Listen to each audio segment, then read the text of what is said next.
Kami mahasiswi Psikologi Islam 2C UIN Raden Mas Said Surakarta. Nah, kenalin nih kelompok kami terdiri dari yang pertama saya Aulia Fajar Intansari dengan NIM 086.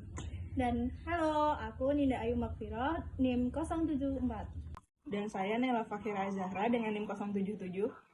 Saya Ayunici Sabrina, NIM 076. Nah, pada pagi hari ini kita akan mengunjungi salah satu makam yang bersejarah yang berada di Kecamatan Jatinom. Kunjungan kita kali ini bertujuan untuk memenuhi tugas mata kuliah Islam dan Budaya Jawa yang diampu oleh Bapak Raha Bistara. Untuk menuju area pemakaman Ki Ageng Gribik, kita akan melewati sebuah padepokan yang bernama Padepokan Asomat. Setelah itu kita akan berjalan lurus terus hingga bertemu dengan perempatan ini. Nah, sebelum masuk ke area pemakaman Ki Ageng Gribik, kita akan menjumpai sebuah bangunan sekolah, yaitu SMP Muhammadiyah 2 Jatinom. Nah, kalau kita sudah sampai di SMP ini nih, berarti kita tuh udah sampai di area pemakaman Ki Ageng Gribik. Nah, kita udah sampai nih. Yuk kita simak video berikut ini. Tempat apa ini, Aul? Jadi ini itu tempat bersejarah, Ninda, yang kaitannya erat sekali dengan seorang tokoh yang berhubungan dengan perayaan Jokowi, Ninda, yang jadi acara ikonik di Jatinom. Nah, tokoh itu dianggap sakti dan populer. Nah, kenapa tuh kok bisa dianggap sakti dan populer? Ini dianggap sakti dan populer itu karena semasa hidupnya beliau mempunyai jasa-jasa yang banyak, Ninda, termasuk di bidang agama, terus di bidang budaya, di bidang ekonomi, di bidang tradisi, banyak lah, Ninda. Apa sih nama tokohnya? Nah, nama tokoh itu yaitu Kiai Ageng Gribik, Ninda. Kiai Ageng Gribik ini merupakan seorang wali Allah dan merupakan salah satu dari banyaknya murid Sunan Kalijaga yang berhasil menyebarkan agama Islam di tanah Jawa, khususnya di wilayah Jatinom ini, Ninda. Makanya ketika beliau wafat, beliau dimakamkan di sebuah makam yang terjaga dan terawat hingga saat ini oleh masyarakat setempat, Ninda. Nah, biasanya kan kalau tokoh penting kayak gitu kan kayak memiliki sebuah peninggalan tradisi ataupun tempat. Nah, jadi Ki Ageng Gribik ini ada nggak sih peninggalannya? Nah, ada nih, Ninda, yang seperti aku katakan di awal tadi, Kiai Ageng Gribik itu erat hubungannya dengan perayaan Jokowi yang menjadi salah satu acara ikonik di wilayah Jatinom ini. Kemudian peninggalan beliau itu masih banyak lagi, ada gua, ada sendang, terus ada lapangan kelampean yang kita injak sekarang ini, kemudian ada masjid gede, ada masjid alit, dan masih banyak lagi nih, Ninda. Nah, kalau aku tadi kan cerita tentang perayaan Jokowi, biasanya itu dirayakan di bulan Sapar dan banyak ribuan orang itu datang ke wilayah sini dan mereka itu dari berbagai daerah itu loh, Ninda. Ada yang dari Boyolali, Semarang hingga luar Jawa karena mereka itu istilahnya kayak mencari berkahnya di acara itu. Kita kebetulan ini berada di lokasi penyebaran apem.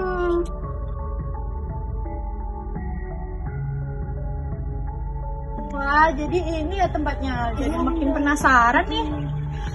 Penasaran sama kisahnya Kiai Ageng Gribik dan semasa hidupnya, terus jasa-jasanya, ajaran-ajarannya, terus peninggalan-peninggalannya. Yuk kita simak video berikut ini. Stay tune! Banyak diyakini oleh masyarakat Surakarta dan Yogyakarta bahwa Kiai Ageng Gribik masih keturunan dari Raja Brawijaya V, yakni raja terakhir Kerajaan Majapahit. Catatan ini ada di catatan sejarah Keraton Ngayon Yogyakarta Hadiningrat. Ki Ageng Gribik berasal dari wilayah Ngibik, Giri, Tuban, Jawa Timur. Asal penamaan Ki Ageng Gribik karena untuk memuliakan para pendahulunya. Lahirnya Ki Ageng Gribik belum ditemukan dalam catatan keraton.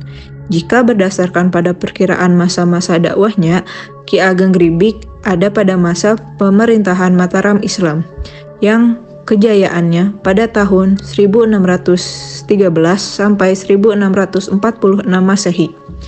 Maka kemungkinan diperkirakan Ki Ageng Gribik lahir pada tahun 1580-an. Untuk wafat, Ki Ageng sendiri juga tidak ditemukan oleh catatan keraton. KRT Muhammad Daryanta dan seluruh penggiat P3 KAG juga melakukan usaha dengan mencari ukiran tulisan Jawa yang menerangkan nama, tahun lahir, dan wafatnya Ki Ageng pada batu nisan. Namun, tidak ditemukan pada makam kuno. Jika kita tarik sejarah singkatnya, jadi Raja Brawijaya V ini memiliki istri yang banyak. Salah satunya adalah istri dari Campak. Kata orang Jawa itu dari Cina karena bentuk fisiknya memang seperti orang Cina yang matanya sipit, kulitnya kuning, dan ini dijadikan garwa ampil atau garwa selir. Karena seorang raja istrinya banyak, salah satu di antara keturunannya atau anak yang ke-117 namanya Raden Jakadolo. Nah, Kiai Ageng Gribik ini juga hidup di masanya Sunan Panandaran, sebab Sunan Panandaran juga merupakan salah satu murid dari Sunan Kalijogo. Kemudian atas saran dari Sunan Panandaran, Kiai Ageng Gribik berdakwah di wilayah ini atau wilayah Jatinom. Hal yang pertama dilakukan oleh beliau ketika tiba di lokasi ini ialah yang pertama, membuat masjid, dan yang kedua membuat beduk, dan yang ketiga membangun rumah untuk para pengikutnya dari pohon jati. Dan saat itu tersisalah hanya pohon jati yang muda, maka wilayah ini dinamakan wilayah Jati Enom atau Jatinom. Kiai Ageng Gribik ini juga hidup di masanya Sultan Agung yang berkuasa di Mataram. Pertemuan Sultan Agung dan Kiai Ageng Gribik ini terjadi pada tahun 1614 Masehi. Terbukti dengan pemberian tanah perdikan sebagai bentuk penghargaan atas jasa-jasa Kiai Ageng Gribik di Jatinom ini. Cukup sedikit catatan yang membahas tentang apa yang diajarkan oleh Kiai Ageng Gribik. Namun yang dapat kita ketahui adalah beliau berdakwah dengan sangat bijaksana, santun, dan juga mengikuti alur ataupun melihat kondisi dan juga situasi. Nah, hal ini berkaitan dengan beliau yang merupakan murid dari Sunan Kalijaga setelah Sunan Pandanaran atau yang biasa disebut Sunan Tembayat. Nah, beliau juga berdakwah di Klaten, Jawa Tengah, terutama di daerah Bayat. Dalam dakwahnya, beliau lebih banyak berfilsafat, cerdas, dan bijaksana, serta juga ahli strategi politik yang kemudian mempunyai peran besar dalam meredam pemberontakan Palembang kepada Mataram Islam. Pemikiran Ki Ageng Gribik berhubungan dengan kiprah beliau dalam hal agama, sosial kemasyarakatan, dan politik kenegaraan. Hal ini yang menghipnotis masyarakat setempat untuk mempelajari dan memaknainya sebagai keteladanan. Lalu banyak pula yang menjalankan ajaran yang dulu pernah beliau ajarkan hingga sekarang. Contoh ajaran beliau adalah kebiasaan nyantri yang masih sering diadakan di Masjid Alit dan juga tradisi Yakowiyu atau upacara sebar apem sebagai bentuk doa kepada Tuhan Yang Maha Esa dan lain sebagainya. Kiai Ageng Gribik memiliki beberapa peninggalan yang sangat populer di kawasan Jatinom. Di antaranya, yang pertama ada masjid. Di wilayah Jatinom terdapat dua masjid kuno, yaitu Masjid Alit dan satunya lagi Masjid Gede. Kedua masjid ini merupakan sebuah hadiah pemberian dari Kanjeng Sri Sultan Agung. Masjid Alit merupakan masjid yang utama dan yang pertama dibangun oleh Kiai Ageng Gribik bersama santrinya. Kemudian, pada suatu hari, Kanjeng Sri Sultan Agung berkunjung ke Jatinom dan bertemu dengan Kiai Ageng Gribik dan para santrinya di Masjid Alit. Ketika beliau, Kanjeng Sri Sultan Agung melihat langsung, ternyata Kiai Ageng Gribik ini memiliki santri dan salah satu media atau tempat yang digunakan Kiai Ageng Gribik untuk memberikan ilmunya tentang Islam ini hanya di Masjid Alit, dan ketika itu juga Kiai Ageng Gribik dengan kejujurannya mengatakan bahwa ya, masjid kami ini kecil ukurannya, yang dalam bahasa Jawa Jeh nyuwun pangapunten Kanjeng, masjid kula niki naming alit. Nah, maka dari itu dinamakan Masjid Alit. Kemudian setelah itu Kanjeng Sri Sultan Agung memberikan hadiah dengan mengatakan, ya wis nek ngono, ya udah kalau begitu gawe ya masjid sing luwih gede ana wiring kulon kono. buatlah masjid yang agak besar di sebelah barat sana, yaitu Masjid Gede. Dengan dibangunnya Masjid Gede ini, maka Kiai Ageng Gribik dapat bisa menampung jamaah yang lebih banyak.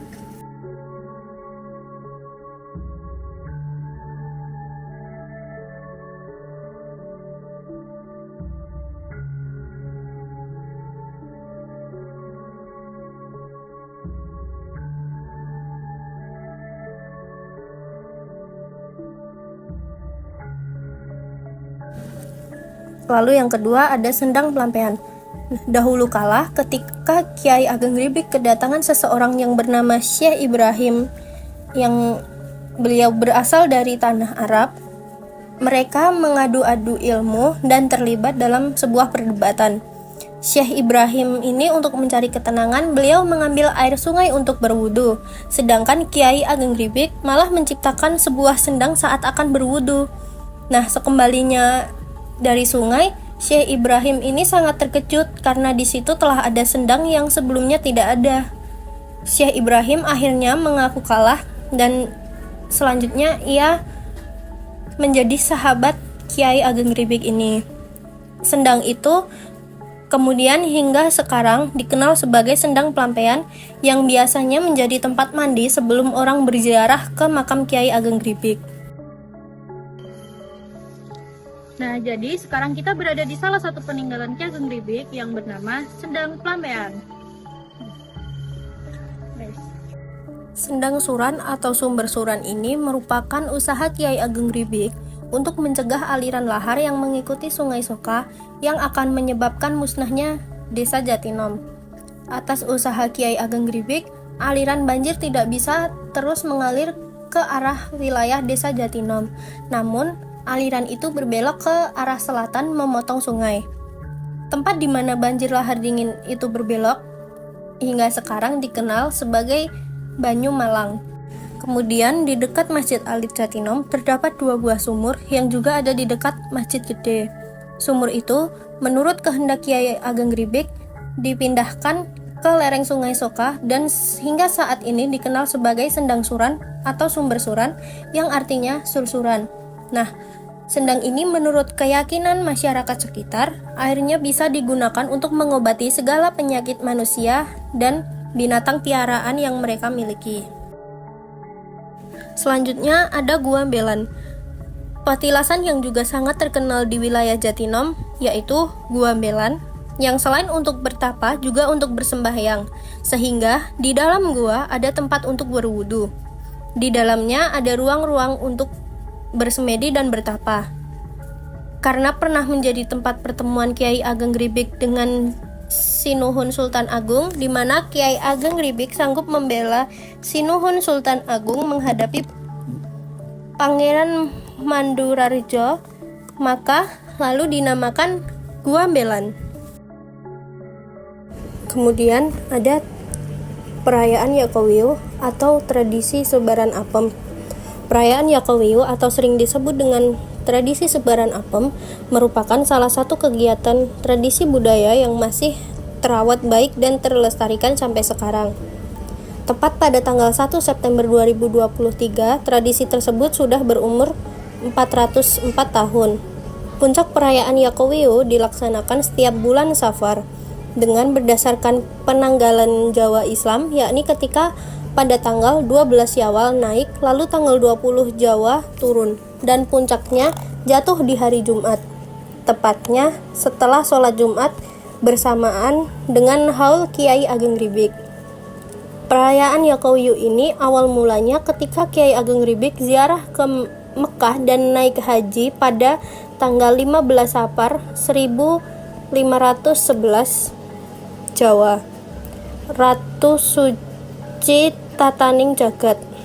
Kemudian Kiai Ageng Gribik mendapatkan kue apem atau roti gimbal saking Mekah yang masih hangat, kemudian dibawa pulang dan diberikan kepada anak cucu dengan mengatakan apem Yakowiu dan tanah Arafah yang kemudian ditanam di mihrab Oro-Oro Tarwiyah. Apem disebarkan dengan mengucapkan Yakowiu ya Aziz Kowina wal Muslimin, Ya Qawiyyu warsukna wal muslimin, yang artinya, ya Tuhan, berikanlah kekuatan kepada kami segenap kaum muslimin, sehingga sekarang masyarakat Jatinom membuat kue apem dan diberikan kepada panitia ketika akan diselenggarakannya upacara Ya Qawiyyu.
Iki sasi sapa budaya adat tradisi ing dina saben tanggal 12 munggah 20 medun ing sasi Sapar dina Jumat ya kuwi saparan Jakowiyu Andung Apem.